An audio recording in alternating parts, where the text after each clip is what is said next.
भारत माता की, भारत माता की, भारत माता की। आप ही की तरह एक बालक था अंग्रेजी शासनकाल के अंदर। उसको संस्कृत पढ़ने का बहुत शौक था और वो वैज्ञानिक भी बनना चाहता था। तो उसने वेदों का अध्ययन किया और वेदों का अध्ययन करते करते उसे पता लगा कि वैमानिकी शास्त्र करके एक पुस्तक लिखी गई है ऋषि भारद्वाज के द्वारा।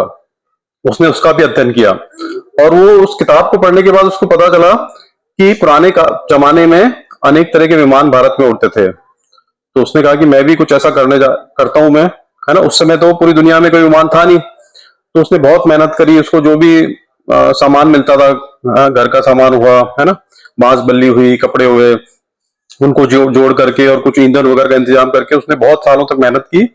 और 1895 में अंग्रेजी शासनकाल में मुंबई के जुहू बीच पे उसने एक विमान को उड़ाया और हजारों लोगों की भीड़ जमा थी वो देखने के लिए।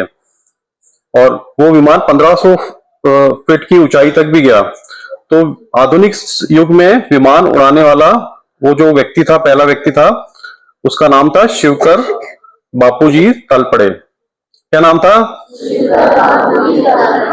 और उसके 8 साल बाद राइट ब्रदर्स ने 1903 में विमान को उड़ाया। लेकिन इतिहास में शिवकर बापूजी तलपड़े का नाम नहीं आता है, राइट ब्रदर्स का नाम आता है, क्योंकि हम उस समय गुलाम थे, अंग्रेजी शासन था। तो अंग्रेजों ने क्या किया, उस उपलब्धि को पूरी तरह दबा दिया। तो ये जो कहानी मैं बता रहा हूं इसका सार क्या है कि देखो, अगर आप कुछ सपना देखते हैं, आपके पास कुछ लक्ष्य हैं, तो आप जीवन में कर पाओगे, है ना। आप मेहनत करोगे तो वो स्वप्न आपका प्राप्त हो पाएगा। दूसरा, हमारा जो भारतीय ज्ञान परंपरा है ना, वेदों की जो परंपरा है, उसमें ऐसी अनेक चीजें हैं जिन पर अगर काम किया जाए तो हम बहुत सारी महान उपलब्धियां हासिल कर सकते हैं ना, बहुत बड़े बड़े काम कर सकते हैं, जैसे शिवकर बापूजी ने करा। तो ये जो पूरी परंपरा है, जिसका ज्ञान लेकर के शिवकर बापूजी ने एक विमान बनाया, उसका नाम है भारतीय ज्ञान परंपरा। क्या नाम है? अरे, भारतीय ज्ञान परंपरा की। तो अच्छा, आप में से कितने बच्चे जीवन में सफल होना चाहते हैं? Raise your hands. कितने बच्चे जीवन में सफल होना चाहते हैं?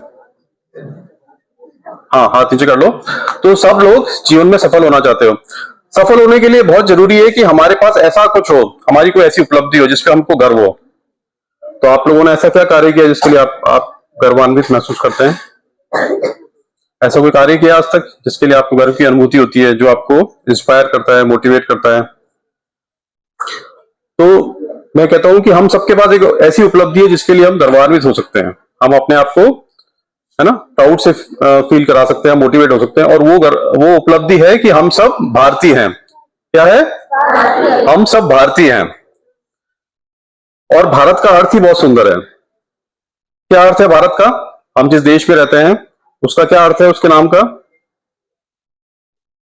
तो भारत नाम का बड़ा ही सुंदर अर्थ है। भारत जो शब्द है वो 2 शब्दों से मिलकर बना है, भा और रथ। भा का अर्थ होता है प्रकाश और रथ का अर्थ होता है लगा होना। तो भारत वो भूमि है जहां पे लोग प्रकाश की तलाश में, ज्ञान की तलाश में, सत्य की तलाश में लगे रहते हैं। कितना सुंदर अर्थ है ना। और इसलिए हजारों साल से दुनिया भर के हजारों लोग भारत में ज्ञान की तलाश में आते थे, क्योंकि भारत के पास वो ज्ञान था। इसलिए हम विश्व गुरु थे, है ना।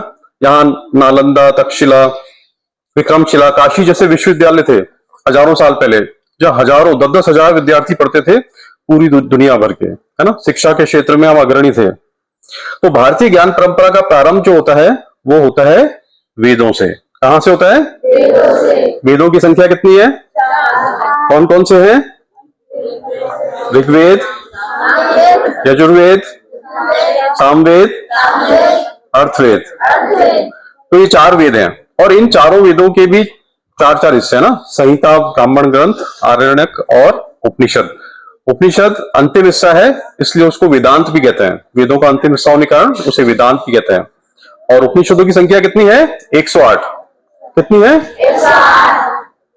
और उपनिषद तत्व मीमांसा का बहुत ही सुंदर ज्ञान प्रस्तुत करता है ना। जीवन का हमारा जो आदर्श होना चाहिए उसके बारे में बताता है। वो बताता है कि अहम ब्रह्मास्मि। अगर हम साधक हैं, साधना करते हैं, ध्यान करते हैं, तो हम उस स्थिति में आ जाते हैं कि जब हम ईश्वर से एकाकार हो जाते हैं, हमारी चेतना वैसी हो जाती है ना।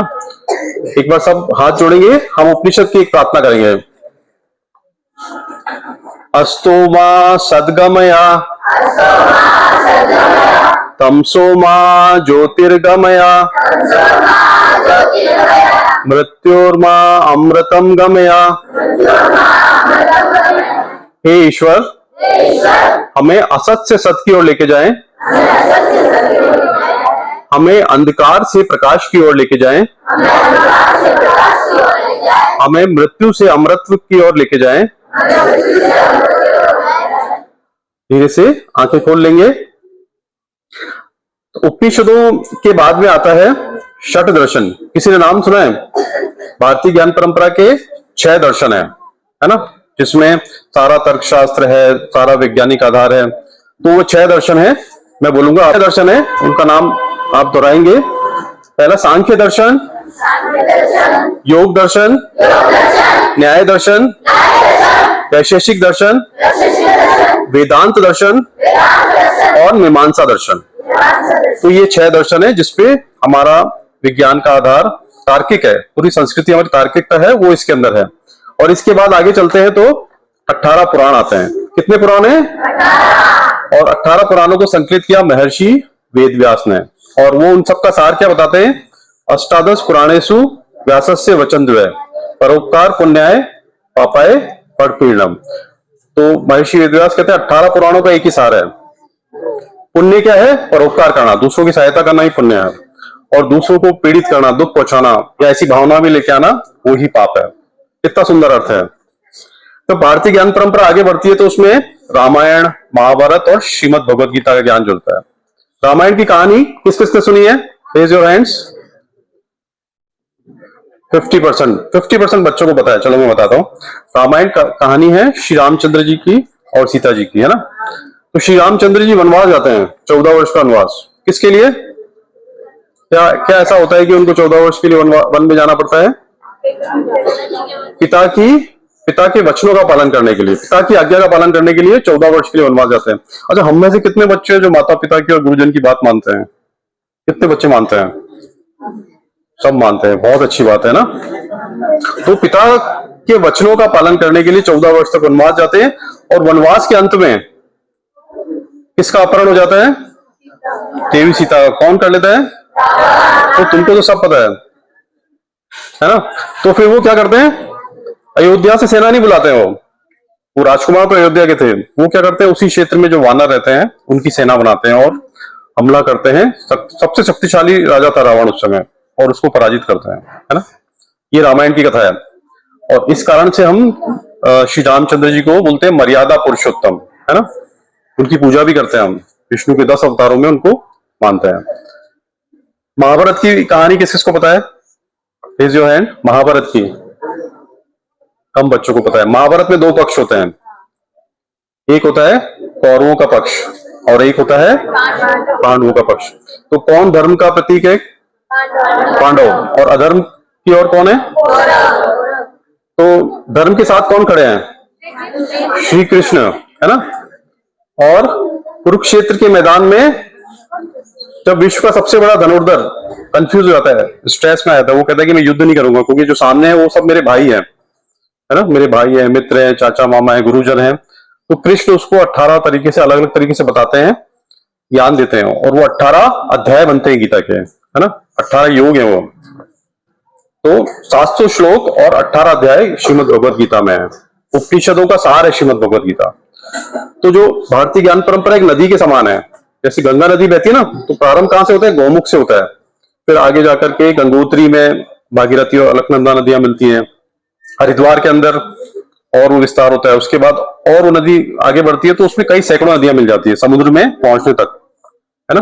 तो ऐसे भारतीय ज्ञान परंपरा में बहुत सारा ज्ञान जुड़ता है। प्रारंभ तो वेदों से होता है, लेकिन उसमें उपनिषदों का ज्ञान, पुराणों का, रामायण, महाभारत, श्रीमद् भगवद गीता का, षट दर्शन का ज्ञान जुड़ता है। आगे जाके उसमें महात्मा बुद्ध और भगवान महावीर स्वामी का ज्ञान जुड़ता है। तो महात्मा बुद्ध कहते हैं आत्मदीपो भव, अपना दीपक खुद बनो, बी योर ओन लाइट, है ना। अपना मार्ग खुद ढूंढो। हमेशा तो कोई बताएगा नहीं आपको, हमेशा तो स्कूल के टीचर्स नहीं होंगे आपके साथ, आपके पेरेंट्स नहीं होंगे। तो आपको अपनी अंतरात्मा से जानना पड़ेगा कि क्या सही है, क्या गलत है, क्या मुझे करना चाहिए, क्या नहीं करना चाहिए। तो वो इसका मार्ग देते हैं। अष्टांगिक मार्ग है उनका मार्ग। और वो 4 आर्य सत्य बताते हैं कि दुख है, दुख का निरोध संभव है, दुख निरोध का मार्ग है, वो महात्मा बुद्ध ने बताया। और भगवान महावीर स्वामी ने, उन्होंने दिया हमें 5 चीजों का ज्ञान। तो सब लोग रिपीट करेंगे, बोलेंगे सत्य, अहिंसा, अस्तेय, अपरिग्रह और ब्रह्मचर्य। मैं मानता हूं कि इनके अर्थ अपने को पता होगा थोड़ा बहुत, है ना।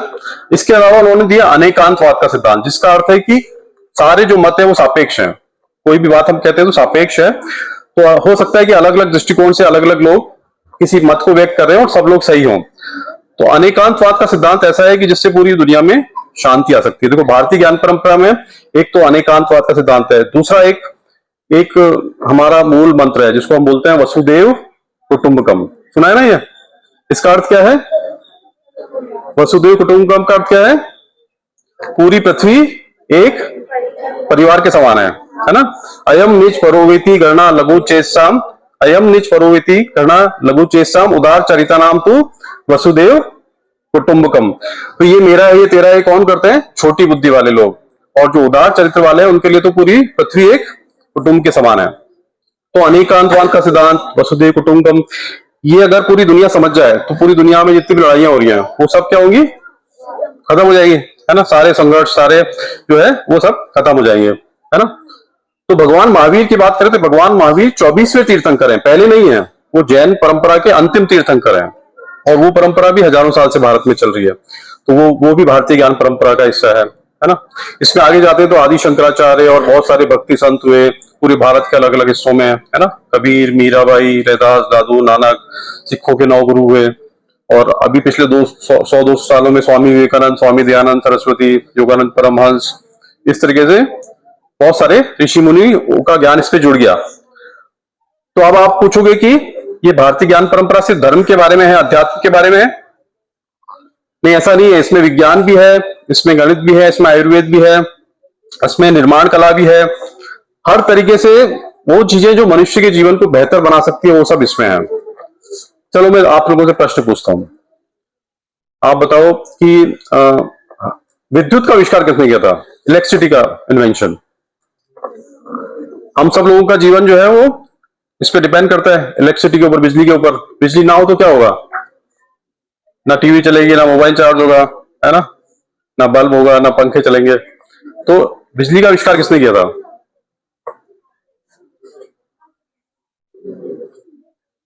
अच्छा, दूसरा प्रश्न पूछता हूं कि गुरुत्वाकर्षण का नियम किसने दिया? लॉ ऑफ ग्रेविटी न्यूटन ने। सब लोग एग्री कर रहे हैं? न्यूटन ने दिया। तीसरा, परमाणु बम का आविष्कार किस देश में हुआ? एटम बम का आविष्कार जापान पे तो गिराया गया था 1945 में। हिरोशिमा और नागासाकी पे परमाणु बम गिराए थे, लेकिन किस देश ने गिराए थे? अमेरिका ने गिराए थे। ठीक है, तो देखो 3 प्रश्न थे। पहला प्रश्न है विद्युत का आविष्कार। तो भारत में हजारों साल पहले अगस्त्य ऋषि ने विद्युत का आविष्कार किया था, बिजली का आविष्कार, है ना। अगस्त्य संहिता में उन्होंने बता रखा है कि कैसे जो मिट्टी के जो पात्र हैं उनमें अम्ल डाल के, कॉपर की प्लेट रख के, और कैसे उनको कनेक्ट करते हैं और बिजली बनाई जाती है ना। बैटरी इसी तरह, इसी को 1800 ईस्वी में वोल्टा नाम के वैज्ञानिक ने इसी प्रिंसिपल पे बैटरी को रीइन्वेंट किया। और जो लॉ ऑफ ग्रेविटी की बात कर रहे हैं, गुरुत्वाकर्षण के नियम, हम सब ने ये पढ़ा है कि न्यूटन ने दिए, पर वास्तव में हजारों साल पहले ऋषि भास्कराचार्य थे, उन्होंने सिद्धांत शिरोमणि किताब के अंदर ये पूरा बता रखा है कि गति के 3 नियम क्या हैं, गुरुत्वाकर्षण कैसे होता है, कैसे वस्तुएं ऊपर से नीचे गिरती है ना। न्यूटन भी ये देख रहा था कि एप्पल जो है ऊपर से नीचे गिरी, तो ऋषि भास्कराचार्य ने ये सब चीजें हजारों साल पहले बता दी थी। तो गुरुत्वाकर्षण नियम भी भारत में खोजे गए। और तीसरा प्रश्न था हमारा कि परमाणु बम का आविष्कार आधुनिक युग में ओपनहेइमर ने किया, जो कि अमेरिका के वैज्ञानिक थे। और उनसे जब पूछा गया कि आपको ये प्रेरणा कहां से मिली, तो उन्होंने बताया कि मैंने महाभारत पढ़ी थी। क्या पढ़ी थी? और महाभारत में जो ब्रह्मास्त्र की शक्ति है उसका अध्ययन करके उसको मैं उसमें डीपली एनालिसिस किया और उसके बाद में मैंने परमाणु बम बनाया, है ना। तो भारत में ये सब चीजें जो अभी रीइन्वेंट हुई है पूरी दुनिया के अंदर, जिसके बारे में हम देखते हैं ना, आधुनिक तकनीकों के बारे में बात हो रहा है। अभी आर्टिफिशियल इंटेलिजेंस की बात हो रही है। समझते हो आप लोग आर्टिफिशियल इंटेलिजेंस, एआई? कोई बच्चा यूज करता है एआई का? क्या करते हो एआई में यूज? कौन सा टूल यूज करते हो? Chat GPT? कौन करता है चैट जीपीटी का यूज? तो आर्टिफिशियल इंटेलिजेंस अभी दुनिया में चल रहा है, तो थोड़ा थोड़ा पढ़ने की समझने की कोशिश करो, क्योंकि हमको उस क्षेत्र में भी आगे बढ़ना है। तो आर्टिफिशियल इंटेलिजेंस के सूत्र भी वेदों के अंदर है ना, वो एक अलग विषय है। तो विज्ञान के क्षेत्र में अग्रणी थे हम। गणित के क्षेत्र में, गणित का विकास भारत में हुआ है ना। जीरो का इन्वेंशन कहां पे हुआ था? आर्यभट्ट। आर्यभट्ट ने आर्यभट्टम में नाम पुस्तक में जीरो के बारे में बताया, लेकिन उससे पहले भी रामायण में भी जैसे बोलते हैं ना, रावण के 10 सिर थे, तो 10 संख्या बनी तो मतलब कि जीरो तो आ गया था। महाभारत में भी था और वेदों में भी था जीरो, लेकिन उस समय वो टेक्स्ट की फॉर्म में लिखते थे ना, शब्द की तरह थे, और आर्यभट्टम ने उसके लिए एक डिजिट का जो है दिया हमको। अंकगणित, बीज गणित, त्रिकोणमिति, ये सब, इन सब का विकास भारत में ही हुआ है ना, जिसको हम पाइथागोरस थ्योरम कहते हैं। ट्राइंगल की, त्रिकोण की जो पाइथागोरस थ्योरम है, वो वास्तव में बुधायन ऋषि के द्वारा दी गई थी, और उसके 500 साल बाद जो है पाइथागोरस ने उसको इन्वेंट किया। स्थापत्य कला में अग्रणी थे। श्री रामचंद्र जी ने राम सेतु बनाया, भारत और श्रीलंका को जोड़ने वाला, जो आज भी है, आज भी हम जाके देख सकते हैं, है ना। श्री कृष्ण ने द्वारिका नगरी बनाई हजारों साल पहले, जो समुद्र में आज भी उपस्थित है, वैज्ञानिकों ने खोज लिया उसको। और गंगा नदी, जिसको हम सोचते हैं कि प्राकृतिक नदी है, वो वास्तव में मनुष्य के प्रयासों का परिणाम था। ऋषि भागीरथी ने उसको उस तरीके से, उस फॉर्म में जिसमें हम देखते हैं, उस फॉर्म में लेके आए थे हजारों साल पहले, है ना। तो हम स्थापत्य कला में अग्रणी थे। हम अर्थव्यवस्था के क्षेत्र में बेहतर थे। भारत को कहते थे सोने की चिड़िया कहते थे, है ना। वो किस लिए कहते थे? क्योंकि बहुत सोना चांदी होता था, हर घर में सोना चांदी होता था, जवाहरात होता, और यहाँ पे दूध की नदियां बहती थी। ये सुना है कि भारत में दूध की नदियां बहती थी? इसका मतलब क्या है? वास्तव में तो दूध की नदियां नहीं बहती थी। इसका मतलब यह है कि हमारे यहाँ इतना गौवंश होता था कि दूध, घी और ये इसके जो प्रोडक्ट हैं दूध के, वो सब निःशुल्क मिलते थे, एक दूसरे को लोग निःशुल्क देते थे, कोई इसके लिए पैसा नहीं लेता था भारत में। ऐसा हमारा समृद्ध राष्ट्र था। शिक्षा के क्षेत्र में अग्रणी थे। हमारी 97% भारतीय शिक्षित होते थे। अंग्रेजों ने इसको डॉक्यूमेंट किया, जब अंग्रेज भारत में आए तो भारत में 97% लोग शिक्षित थे, और हर गांव का एक गुरुकुल होता था गांव के बाहर, और वहां पे बच्चे पढ़ते थे। तो इस तरीके से हम देखते हैं कि हम हर क्षेत्र में, हमारा जो भारतीय ज्ञान बहुत समृद्ध ज्ञान है, लेकिन अंग्रेजी शासन के कारण या कुछ 100 वर्ष हम गुलाम रहे, तो हम वो सब चीजें भूल गए। और भारतीय ज्ञान परंपरा में विज्ञान और अध्यात्म के अलावा संस्कारों पे बहुत ज्यादा बल दिया गया है ना। संस्कार होने चाहिए, अगर व्यक्ति के पास संस्कार है तो वो उसका जीवन अच्छा हो सकता है। तो इसलिए, अच्छा सब लोग सीधे बैठेंगे, हाथ जोड़ेंगे, मैं बोलूंगा उसको दोहराना है। बोलेंगे, मातृ देवो भव, माता देवता के समान है। पितृ देवो भव, पिताजी देवता के समान है। आचार्य देवो भव, हमारे गुरुजन देवता के समान है। अतिथि देवो भव, अतिथि देवता के समान है। तो ये हमारे संस्कार है ना। माता पिता गुरुजन अतिथियों को हम ईश्वर तुल्य मानते हैं, है ना। तो कितने बच्चे माता पिता का आशीर्वाद लेते हैं डेली? कितने बच्चे रोज सुबह उठ के माता पिता के चरण स्पर्श करते हैं? बहुत अच्छा, आधे बच्चे करते हैं। तो बाकी सब भी एक वादा करेंगे, कल से सुबह उठ करके माता पिता का आशीर्वाद लेना है ना। गायत्री मंत्र भी बोलना है और माता पिता का आशीर्वाद भी लेना है। वो आशीर्वाद आपके बहुत काम आने वाला है, उससे आप पूरी तरह सुरक्षित हो जाओगे, है ना। ऐसा कवच निर्माण करेगा कि आपके जीवन में कोई परेशानियां नहीं आएगी। तो हमारे ये संस्कार है ना। तो हमारे संस्कार कहते हैं, संग छद्वम संग दद्वम संभो मनासी जानताम देवा भागा यथा पूर्वे संजानाना उपासते। हम सब साथ चले, हम सबके मन मिले हों, हम सब साथ बोले, जैसा कि देवताओं के द्वारा किया गया था, जिसके कारण उनकी आज भी उपासना की जाती है ना। तो मिलजुल के रहेंगे तो हम बहुत प्रगति करेंगे, और आपस में झगड़ा करेंगे तो क्या होगा? सब नष्ट हो जाते हैं, है ना। और चौथी बात कि हमारे भारतीय संस्कृति में पर्यावरण पे बहुत ज्यादा ध्यान दिया गया है ना। हम जो है विश्व को, समाज को और व्यक्ति को, इसको एक ही मानते हैं। एकात्मवाद का भाव है कि जो समष्टि में है वही मनुष्य में है। यथा पिंडे तथा ब्रह्मांड, जो पिंड में है वही ब्रह्मांड के अंदर है ना। इसलिए हम नदियों की पूजा करते हैं, हम वृक्षों की पूजा करते हैं, हम गौ माता की पूजा करते हैं ना। कितने बच्चों के घर में तुलसी का पौधा है? तुलसी का पौधा बहुत अच्छा, ज्यादातर बच्चों के तुलसी का पौधा है। हम पीपल और बरगद की पूजा करते हैं ना।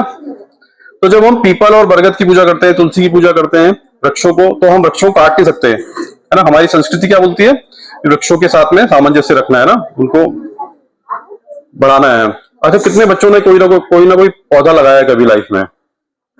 बहुत बढ़िया, एक बार जोरदार ताली हम सबके लिए। तो हमारी जो भारतीय ज्ञान परंपरा है वो पर्यावरण पे ध्यान देती है, इसलिए हम कहते हैं, हमारे ऋषि कहते हैं शांति मंत्र के अंदर, ओम दो शांति ही, अंतरिक्ष शांति ही, पृथ्वी शांति ही, आपा शांति ही, है ना, वनस्पति शांति ही, औषधि शांति। तो वो कह रहे हैं कि आकाश में शांति हो, अंतरिक्ष में शांति हो, पेड़ पौधों में शांति हो, औषधियों में शांति हो, है ना। तो सब जगह जब शांति होती है तब हमारे भीतर भी शांति उतरती है ना, यही शांति मंत्र है। तो हमारी जो भारतीय ज्ञान परंपरा है, जिसके बारे में मैंने अभी आपको बहुत सारी चीजें बताई, है ना, उसका सार क्या है? देखो, अब पूरी दुनिया में सब लोग मान रहे हैं इस चीज को। दुनिया, अब विश्व में 200 करोड़ लोग नियमित या अनियमित रूप से योग करते हैं, ध्यान करते हैं, है ना। योग दिवस और ध्यान दिवस के द्वारा अब पूरी दुनिया में हमारी भारतीय ज्ञान परंपरा फैलती जा रही है। ये कोई किताबी ज्ञान नहीं है ना, ये जीवन जीने की कला है। कैसे जीवन जीना चाहिए वो हमको ये बताता है। और हम विश्वगुरु थे, कुछ 100 साल के लिए हमने पद छोड़ दिया क्योंकि हम परतंत्र हो गए। लेकिन अब वो पुनः समय आ गया है कि हम विश्व गुरु का पद पुनः प्राप्त करें, है ना। और उसके लिए हम सबको मेहनत करनी पड़ेगी, है ना। हर व्यक्ति की अपनी अपनी भागीदारी है। तो जब आधुनिक भारत के स्वतंत्रता के 100 वर्ष पूरे हो जाएंगे 2047 में, तो हम ऐसी आशा कर सकते हैं कि अब भारत पुनः विश्व गुरु के पद पे आ जाएगा, भारत पुनः विकसित होगा। तो इसके लिए हम सबको मेहनत करनी पड़ेगी ना, कुछ अपने को सबको काम करना पड़ेगा। तो आपका क्या रोल होने वाला है उसमें? 2047 में भारत विश्व गुरु बने, भारत पुनः विकसित राष्ट्र बने, उसके लिए आप क्या कंट्रीब्यूट कर सकते हैं? तो आज समय निकाल के सोचना कि आप ऐसा क्या कर सकते हो। जैसे मुझे मालूम है कि मुझे क्या करना है, ऐसे हर व्यक्ति को अगर पता हो तो भारत को कोई रोक नहीं सकता। और हम इस दिशा में आगे बढ़ रहे हैं ना, हम दुनिया की तीसरी अर्थव्यवस्था बनने वाले हैं। कुल सेनाएं जो है विश्व की तीसरी सबसे शक्तिशाली सेना है। हमारा रेल नेटवर्क बहुत बड़ा है, हम दुनिया में सबसे ज्यादा वैक्सीन बनाते हैं, है ना।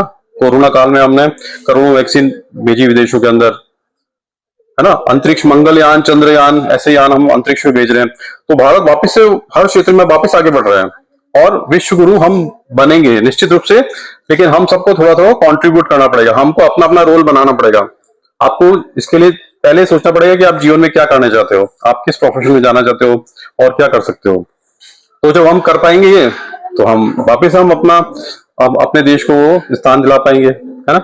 तो मेरी शुभकामनाएं आपके साथ है। आप अपना कैरेक्टर बिल्डअप कीजिए, आप अपना कैरियर बनाइए। 2 चीजें बहुत जरूरी है, कैरियर और कैरेक्टर। और इनमें ज्यादा जरूरी है कैरेक्टर। जिसका कैरेक्टर अच्छा होता है उसका कैरियर अपने आप अच्छा बनता है ना। तो सब लोग करेंगे, बहुत बढ़िया। तो एक बार फिर से बोलेंगे, भारत माता की, भारत माता की, भारत माता की। धन्यवाद, थैंक यू।